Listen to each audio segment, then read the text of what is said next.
Okay, here's what I've been working on the last couple days.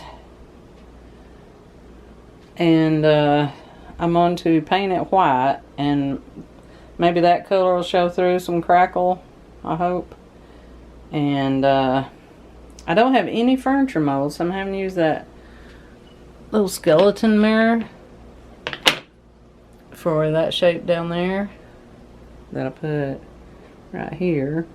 And then I add these two little shapes.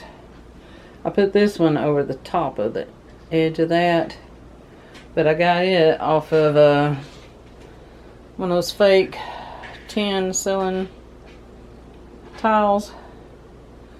It's right, that shape's right there, that little tip. See that little tip? And then that's what's there, and I just shaped it around it. And I'll show you, let's see if I can, well, don't be upside down. May have to get a good view. Okay, you see the gaps there? What I'm doing is I'm going in and filling them up. I mixed some of that putty that I got at Walmart, the air dry putty, with water. And this, I'll show you what it looks like normally. That's how the frame looks normally. Just kind of plain in the corners.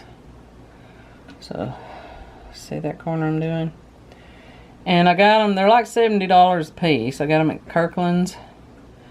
But I got them out of the damaged room for $15 a piece because, you know, it's supposed to have the red showing through in places, which I never really was wild about.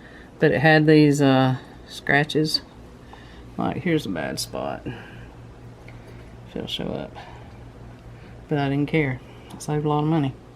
So I'll be making a video showing exactly how I do these, because I have another mirror to do. This one's behind the fish tank that I'm fixing to replace, so I had to hurry up and do this one. Wasn't planning on doing it now, but it kind of worked out that way. So be sure and look for the upcoming video, and subscribe and hit the notification button where you don't miss it. Bye, y'all.